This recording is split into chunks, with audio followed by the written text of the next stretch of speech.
Hello friends, आप सबका हार्दिक हार्दिक अभिनंदन है हमारे इस यूट्यूब चैनल रेक कोचिंग सेंटर में। तो आज हम लोग वेस्ट बंगाल बोर्ड के अंतर्गत ये क्वेश्चन पेपर है क्लास 6 का हिस्ट्री का, जो कि आप सभी के समक्ष इस प्रश्न पत्र को प्रस्तुत करने वाले हैं। इस प्रश्न पत्र के माध्यम से आप अपने आने वाला जो एग्ज़ाम है उस एग्ज़ाम की तैयारी बहुत ही सहज रूप से कर सकते हैं। और ये प्रीवियस ईयर्स का एक पेपर है जिसमें बहुत सारे ऐसे प्रश्न होंगे जो कि आपके आने वाले एग्ज़ाम में आपको देखने को मिल सकते हैं। तो चलिए उन प्रश्नों को एक झलक देख लिया जाए।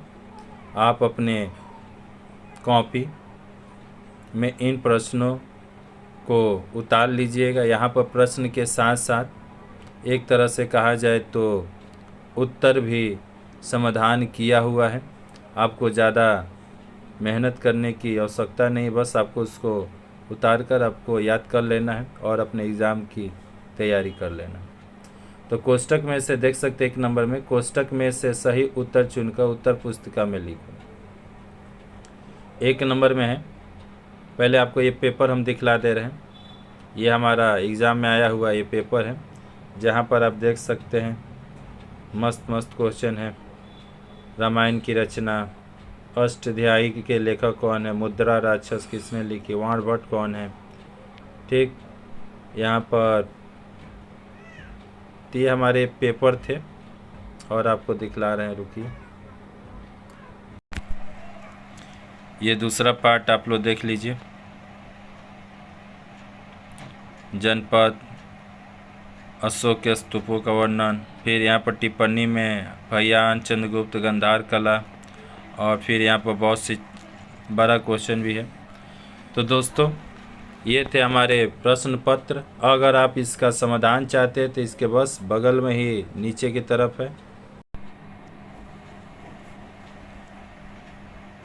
तो देख सकते हैं यहाँ पर प्रश्न पत्र, कोष्टक में से सही उत्तर चुनकर उत्तर पुस्तिका में लिखना है। अधिकांश जनपद इस नदी घाटी के किनारे थे तो गंगा। महाजनपद की जीविका थी तो कृषि प्रधान। मेगास्थनीज के अनुसार भारत का जन समाज कितनी जातियों में विभक्त था, तो लिखा यहाँ पर 7 हो जाएगा। ठीक, आप लोग देख सकते हैं प्रश्न में। और गंधार महाजनपद की राजधानी थी तो तक्षशिला। रामायण के रचनाकार थे तो वाल्मीकि। और मौर्य काल के प्रभावी राजा थे तो अशोक। फिर नीचे में आ जाइएगा तो निम्नलिखित प्रश्नों के उत्तर लिखने हैं, एक करके 6 प्रश्न होगा। अष्टाध्यायी के लेखक कौन है, तो पाणिनि।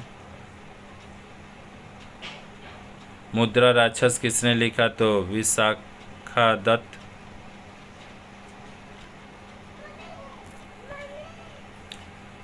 मगध की राजधानी, तो शुरुआत में बता रहे प्रारंभ में राजगृह था, बाद में अब पाटलिपुत्र हो गया था। फिर वाणभट्ट कौन थे, तो राजा हर्षवर्धन के दरबारी कवि जिन्होंने हर्षचरित और कंदामनी लिखा है। वरामिहिर कौन थे, तो ये गुप्त काल के प्रसिद्ध ज्योतिष, खगोल शास्त्री और गणितज्ञ थे जिन्होंने वृत्त संहिता की रचना किया।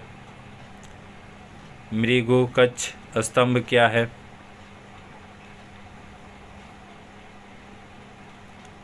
तो ये बता रहा है कि मृगुकच्छ स्तंभ नहीं बल्कि भारत का एक प्रमुख बंदरगाह था जो गुजरात के राज्य में स्थित था। ये भी थोड़ा सा समझ लीजिए आप लोग। और यहाँ पर 3 नंबर में 2 नंबर करके 5 प्रश्न होंगे।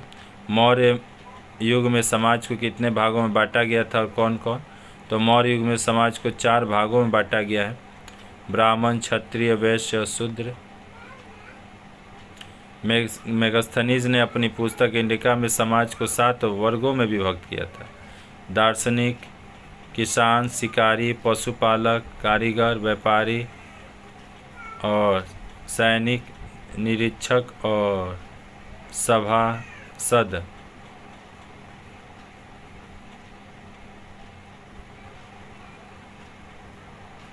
यानी एक दार्शनिक था, किसान और शिकारी और पशुपालक एक में है, और कारीगर और व्यापारी भी एक में। तो इधर हो गए 3 4, सैनिक, निरीक्षक और सभा। और यहाँ पर देखिएगा स्तूप किसने बनाया, कहाँ, तो धमे स्तूप सम्राट अशोक ने बनाया था। यह सारनाथ यानी उत्तर प्रदेश में स्थित है। अलेक्जेंडर कहाँ का था और किसके शासन काल में भारत आए, तो अलेक्जेंडर सिकंदर यूनान ग्रीस के मकदूनिया का शासक है। वह भारत पर आक्रमण करने के समय मगध पर नंद वंश के शासक महाघनानंद के शासनकाल में आया था। फयान कौन था, किसके शासनकाल में भारत आया था, तो फयान चीन का बौद्ध भिक्षु एक यात्री था। वह गुप्त वंश के शासक चंद्रगुप्त द्वितीय, जिसको विक्रमादित्य के नाम से भी जाना जाता है, उनके शासनकाल में भारत आया था।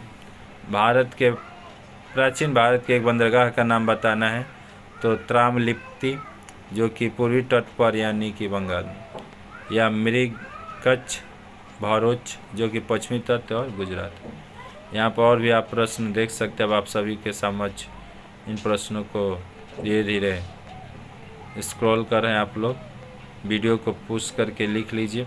अगर चैनल पर फर्स्ट टाइम आए तो प्लीज़ चैनल को सब्सक्राइब कर लीजिएगा, बेल आइकन के बटन को प्रेस कर दीजिएगा और ज़्यादा से ज़्यादा वीडियो को शेयर कर दीजिएगा, ताकि जो आपके दोस्त साथी हैं, जो भी नए बच्चे हैं जो अभी तक इस चैनल से परिचित नहीं हैं, वो भी इस चैनल से परिचित होकर और अपने एग्ज़ाम की तैयारी अच्छे से कर सके और लाभ को अर्जित कर सके। यहाँ पर कक्षा 1 से लेकर 10 तक ऑल सब्जेक्ट का वीडियो आपको अपलोड मिलता रहेगा, और साथ ही साथ यहाँ पर 11-12 का आर्ट्स ग्रुप का भी वीडियो अपलोड किया जाता है। और एग्ज़ाम से संबंधित कोई भी सूचना, ये सभी आपको यहाँ पर मिलता रहेगा। तो ये सभी अगर जानकारी आप प्राप्त करना चाहते हैं तो प्लीज़ चैनल को सब्सक्राइब कर लीजिएगा और बेल आइकन के बटन को प्रेस करके ज़्यादा से ज़्यादा वीडियो को शेयर कर दीजिए। मिलते हैं नेक्स्ट वीडियो में, तब तक के लिए जय हिंद, जय भारत, वंदे मातरम।